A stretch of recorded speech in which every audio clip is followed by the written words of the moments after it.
Intro ist durch, da bin ich wieder, Bruce BB2K Airsoft Channel. Ja, heute geht es hier nicht um diese wunderschöne Beretta APX. Die hatte ich euch ja schon in einem Review mal vorgestellt. Wer das noch nicht gesehen hat, klickt mal da oben drauf. Nein, heute geht es um was ganz anderes, und zwar um dieses kleine, feine, schnucklige Rotpunktvisier, was ich hier rauf montiert habe. Vor einigen Tagen hatte mich die Firma Olight nämlich mal angeschrieben, ob ich mal wieder Lust hätte auf ein Review. Taschenlampen hatte ich ja schon eine ganze Menge gezeigt. Die Rotpunktvisiere dagegen haben mich sehr, sehr interessiert. Und ich habe mir ja für mein Review das nagelneueste Produkt von Osight rausgesucht, und zwar das Osight SE. So sieht das aus. Schön klein, kompaktes Mikrovisier. Wie gesagt, hier auf dieser Beretta APX einfach absolut fantastisch. Was das Osight SE alles kann und für welche Zielgruppe es letztendlich bestimmt ist, das werden wir heute gemeinsam herausfinden. Zunächst erstmal einen herzlichen Dank an die Firma Osight, denn die haben mir sogar noch einen kleinen Rabatt gegeben, beziehungsweise 2 Rabatte. Schaut mal unten in die Videobeschreibung, wenn ihr nachher Bock auf das Osight SE habt oder generell Produkte von Osight bzw. Olight, dann klickt auf jeden Fall unten mal in die Beschreibung und zieht euch den Rabatt rein. Schauen wir uns mal den Lieferumfang an. Genauso wie von Olight mit den Taschenlampen kommt auch hier dieses Osight in dieser sehr, sehr ansprechenden weißen Verpackung mit einer Abbildung von dem Rotpunkt. Wenn wir den Karton aufmachen, so, der Karton ist offen. Und das erste, was euch jetzt hier gleich ins Auge sticht, ist ein Willkommen in die Osight-Familie, also ähnlich wie wir das auch bei den Olight Flashlights haben. Ich mache die Kappe hier mal ab, lege das hier zur Seite. Dann haben wir hier eine Schnellhilfe für das Justieren von dem Rotpunkt, wie ihr den roten Punkt exakt einstellt, dass jeder Schuss garantiert ein Treffer ist. Auf der Rückseite gibt es nochmal eine Schnellanleitung, wie ihr das Rotpunkt montiert. Unten auch nochmal ein QR-Code, da kommt ihr dann auf die Webseite, um noch mehr Informationen für euch einzufangen. So, und so sieht jetzt der Inhalt selber aus, auch schön aufgeräumt. Hier haben wir das Osight SE im dicken Schaumstoff gepackt. Ich hole das mal raus. Wirklich ein richtig schönes, kleines Mikro-Rotpunktvisier. Sieht einfach genial aus. So, und dann haben wir hier noch eine schöne große Accessoirebox. Und das ist wirklich richtig toll, denn Osight hat sich nicht lumpen lassen und hier noch allerhand an Zubehör mit dazu gepackt. Ich hole das mal raus. So. Und zwar haben wir hier zunächst einmal ein Werkzeug.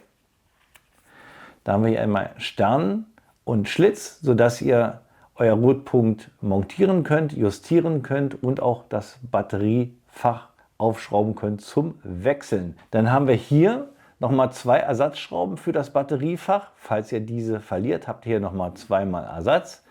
Dann klappe ich das mal auf. Dann haben wir hier noch einmal eine Anleitung. Ja. In verschiedenen Sprachen. Das ist alles nochmal genau bebildert, wie ihr hier das Rotpunkt zu montieren und zu justieren habt. Dann gibt es noch das obligatorische Mikrofasertuch zum Saubermachen. Und jetzt ein absolutes Highlight, und das feiere ich richtig ab, wenn ich das hier mal aufmache. Seht ihr hier nochmal eine Schraubenbox. Osight hat im Lieferumfang alle gängigen Schrauben mit an Bord gepackt, in unterschiedlichen Längen. Ich klappe das mal auf, so, damit ihr auch garantiert gleich ohne Probleme das Osight SE an eure Kurzwaffe schrauben könnt. Das finde ich absolut fantastisch. Das Osight SE wird mit einer CR1620 Batterie betrieben. Die ist bereits im Lieferumfang hier schon im Rotpunkt installiert. Ich nutze die Chance, euch auch gleich zu zeigen, wie man hier an die Batterie kommt. Das Tolle ist, das Osight SE hat ja, so ein Batterieschubfach an der Seite. Das heißt, ihr braucht nicht das Rotpunkt von der Kurzwaffe schrauben, um unten an die Batterie ranzukommen, wie man das von anderen Rotpunktvisieren kennt, sondern genauso wie beim Holosun 509T einfach hier mit der Schublade. Dann nimmt er das Werkzeug, was im Lieferumfang ist, den Schlitz, setzt es hier an und schraubt einfach mal die Schraube hier lose. Wie gesagt, wenn ihr die verliert, 2 Schrauben sind noch mal im Lieferumfang. Da seid ihr auf jeden Fall auf der sicheren Seite. So, die Schraube ist entfernt. Dann nimmt ihr auch den Schlitz, setzt den hier in diese kleine Einkerbung an und drückt das Batteriefach schön raus. So, ich lege es mal hier zur Seite und dann könnt ihr das abmachen. So, und dann habt ihr hier die CR1620 Batterie. Das Tolle, eine volle Ladung reicht für ca. 75.000 Betriebsstunden, wenn ihr hier die leichte Helligkeitsstufe einstellt. Maximal ausgeleuchtet mit Ring seid ihr hier immer noch bei 72 Stunden. Ja, und zum Einsetzen einfach hier wieder reinschieben und dann mit der Schraube wieder festschrauben. Kommen wir zu den technischen Daten, die blende ich euch hier auch in der Seite ein. Ich erzähle euch mal ein paar Highlights und das ist auf jeden Fall schon mal das Gewicht. Wir haben hier nur 27,5 Gramm, das ist federleicht und auch von den Abmaßen haben wir ein richtig schönes kleines Mikrovisier, was eine RMSC Grundfläche hat. Wenn ihr eine passende Kurzwaffe dafür habt, könnt ihr es sofort drauf montieren. Ansonsten bietet euch Olight auch einen RMR-Adapter an, sodass ihr auch die Möglichkeit habt, dieses Visier an RMR-Grundflächen zu montieren.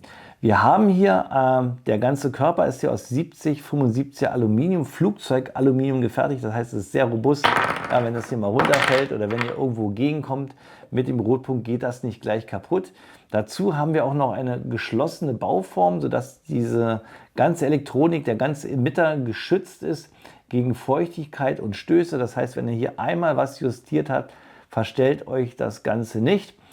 Wir haben einen IPX7 Standard, das heißt, das Rotpunkt ist wasserfest, nicht nur gegen Regen, sondern wenn ihr das auch bis 1 Meter Tiefe eintaucht, passiert euch da auch nichts.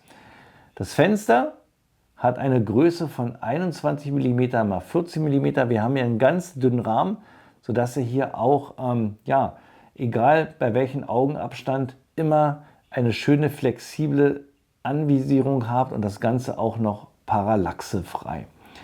Das SE verfügt über ein duales Absehen und das ist in dieser Preisklasse absolut fantastisch. Wir haben hier nicht nur den obligatorischen Punkt, sondern wir können hier noch einen Ring und einen Ringpunkt dazu schalten. Das zeige ich euch dann später bei den Details und Funktionen. Wir haben hier 10 Helligkeitsstufen. 2 davon sind für Nachtsichtgeräte geeignet. Die hellste Stufe, Position 10, ist auch perfekt dafür geeignet. Wenn ihr bei strahlendem Sonnenschein zielt, könnt ihr den roten Punkt auf jeden Fall immer sehen. Betriebsstunden hatte ich euch ja schon bei der Batterie gesagt. Da haben wir bis zu 75.000 Stunden Betriebszeit. Wir können hier bei dem Rotpunkt auch eine Shake-Awake-Funktion einschalten. Das heißt, wenn das Rotpunkt ruhig liegt, schaltet es sich ab, um Energie zu sparen. Sobald hier ein bisschen Bewegung drauf ist, geht das sofort wieder an. Ich habe euch ja bei den technischen Daten erzählt, dass das Osight SE hier eine RMSC Grundfläche hat. Wenn ihr eine Waffe habt, wo das nicht passt, Olight bietet euch auch einen RMR to RMSC Adapter an. Der kommt hier in dieser Verpackung, kostet 24 €. Im Inhalt haben wir zum einen hier einmal die Grundplatte, dann haben wir ein Werkzeug mit dazu, also genau das gleiche auch, was wir hier bei dem Rotpunkt mit dabei haben. Und dann haben wir noch mal eine Tüte mit 4 Schrauben. Ich zeige euch das mal anhand von meiner Beretta APX. Da haben wir hier eine RMR Grundplatte, die kann ich auch von der Airsoft hier wegnehmen. So sieht das aus. Dann habe ich das ein bisschen leichter euch zu zeigen. Ich lege das mal hier hin. Ja, und dann ist die Montage eigentlich ziemlich einfach. Ihr nehmt hier den Adapter, legt ihn auf die RMR-Platte, passt einwandfrei und dann nimmt ihr hier das SE, legt es auf den Adapter und dann habt ihr hier die 2 Löcher und das Schöne ist, ihr habt ja im Lieferumfang unheimlich viele Schrauben in verschiedenen Längen und Gewinde dabei, sodass ihr das auch ohne Probleme dann auf eure Waffe hier montieren könnt. Ich mache das mal hier drauf, ja, und dann habt ihr das ganz einfach montiert. Was jetzt natürlich auch wichtig ist, ihr müsst es auch justieren. Da habt ihr 2 Einstellschrauben. Einmal hier an der Seite Könnt ihr auch mit dem Werkzeug hier machen, mit den Schlitzschraubenzieher. Wenn ihr hier dran dreht, könnt ihr die Höhe des roten Punktes einstellen, nach oben und nach unten. Oberhalb habt ihr hier zwischen der angedeuteten Kimme auch nochmal eine Stellschraube. Da könnt ihr die Seitenjustierung vornehmen. Wenn ihr nicht wisst, wie rum ihr drehen müsst, um den Punkt ins Ziel zu bringen, gibt es hier, wie gesagt, nochmal eine kleine Kurzanleitung. Wir haben hier eine absolut niedrige Bauhöhe und zusätzlich hier auch nochmal so eine Kimme verbaut, ja, sodass man sogar das Rotpunktvisier als Notvisier nutzen kann, wenn der rote Punkt mal nicht funktioniert.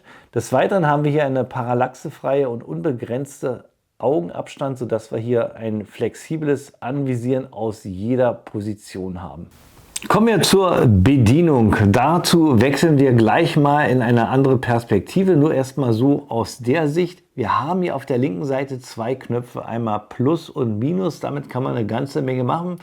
Wenn hier die Shake-Awake-Funktion nicht aktiv ist, könnt ihr entweder mit der Minus- oder Plus-Taste das Rotpunktvisier anschalten. Ihr könnt die Ansichten ändern, die Helligkeit ändern, an- und ausschalten von Shake Awake und auch generell den Rotpunkt an- und ausschalten. Und ich denke mal, das werden wir jetzt machen. Wir schalten jetzt mal an und dazu wechsle ich jetzt die Perspektive. Ich drücke jetzt hier drauf. So, und dann gucken wir mal, ob wir den roten Punkt einfangen können.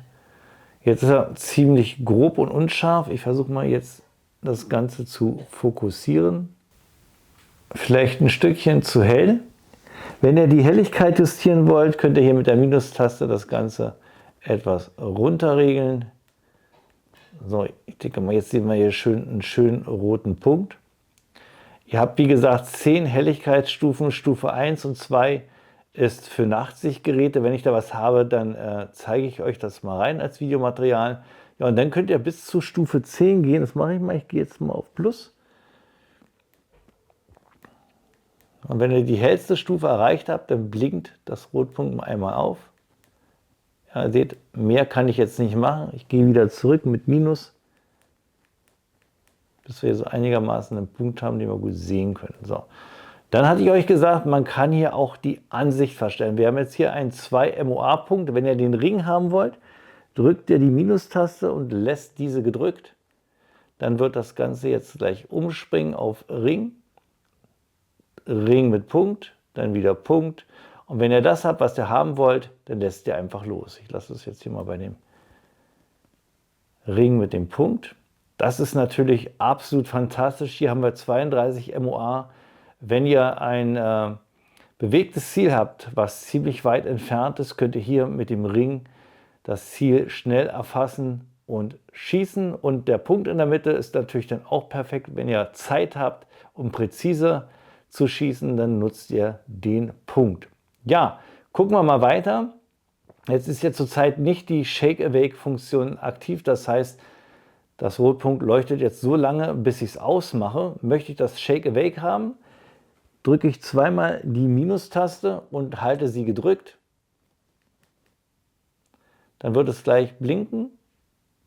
Jetzt blinkt es einmal und jetzt heißt es, wenn ich jetzt 3 Minuten lang ruhig halte, geht das Rotpunkt aus und sobald ich hier ein bisschen schüttel, geht es sofort wieder an. Wieder zum Abschalten, wenn ihr das Rotpunkt nicht mehr benutzen möchtet, müsst ihr es komplett abschalten. Dazu dreht ihr hier zur Seite und dann habt ihr ja hier die Plus- und Minus-Taste. Die haltet ihr beide gleichzeitig gedrückt und dann ist das Rotpunkt abgeschaltet. Ich habe euch ja eben gerade bei der Visierung erzählt, dass wir hier einen 2 MOA-Punkt haben, beziehungsweise einen 32 MOA-Ring. Was heißt eigentlich dieses MOA? MOA heißt Minute of Angel. In Bezug jetzt auf den Punkt und den Ring kann man es eigentlich so übersetzen, wie viel der Punkt vom Ziel abdeckt in einer bestimmten Entfernung. Ein MOA entspricht ca. aufgerundet 3 cm auf 100 Meter. 2 MOA wären 6 cm auf 100 Meter. Und das immer wieder abgerechnet. Also wenn ich jetzt 6 cm auf 100 Meter habe, habe ich auf 50 Meter 3 cm, auf 25 Meter 1,5 cm. Wenn ich jetzt hier mal so eine BDS-Scheibe nehme, ja, und 1,5 cm hier mal anzeige, seht ihr, Auf 25 Meter kann ich also sehr präzise mit dem roten Punkt arbeiten. Wäre das jetzt hier 100 Meter entfernt, ich mache mal hier 6 cm, dann würde das Ganze so aussehen, dass der rote Punkt diese große Fläche hier abdeckt. Ganz krass ist es natürlich, wenn ihr umschaltet auf den 32 MOA-Ring. Da sind wir nämlich bei 96 cm auf 100 Meter bzw. 48 cm auf 50 Meter. Das wäre dann ungefähr so. Also hier so eine große Fläche. Auf 25 Meter wären das immer noch 24 cm so. Aber ihr seht schon, ihr habt halt so einen großen Kreis und das ist natürlich perfekt.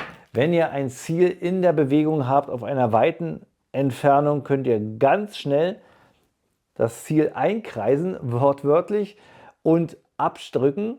Wenn ihr noch Zeit habt, um präzise zu schießen, habt ihr ja den Ring mit dem Punkt und dann könnt ihr da immer noch anhalten und dann den Schuss präzise absetzen.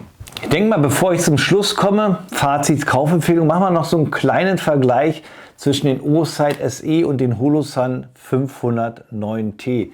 Das Holosun habe ich leider nicht bei mir zu Hause, sonst würde ich es euch zeigen, damit ihr genauer schauen könnt. Ich blende euch das erstmal nur ein. Einmal hier das Holosun und hier eigentlich nochmal das Osite SE. Also rein optisch vom Design sehen die auch absolut gleich aus, aber sie unterscheiden sich massiv im Preis.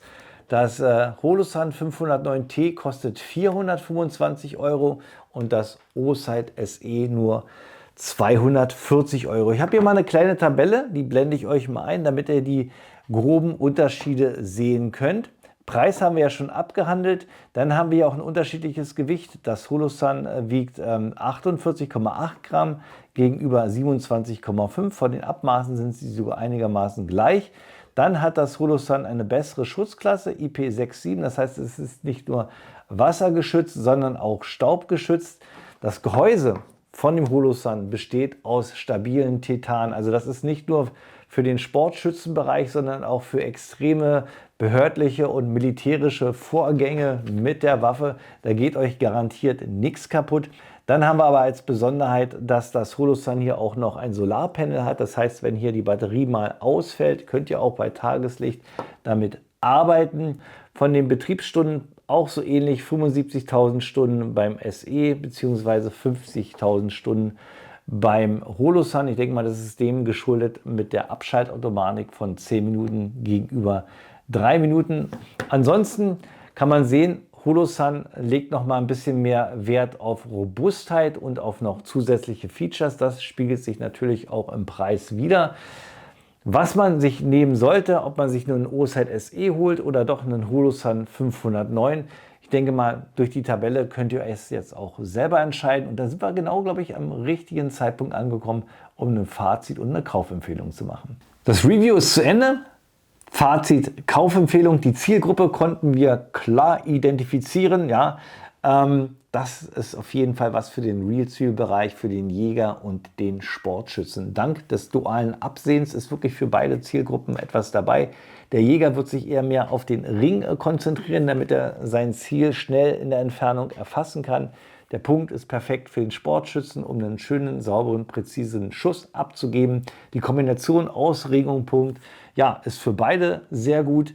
Und das halt für einen Preis von nur 240 €. Wir haben hier ein seitliches Batteriefach. Das heißt, wenn die Batterie alles einfach Schublade auf, neue Batterie rein, zu. Ihr braucht hier nicht nochmal neu justieren. Das Rotpunkt kann an der Kurzwaffe bleiben.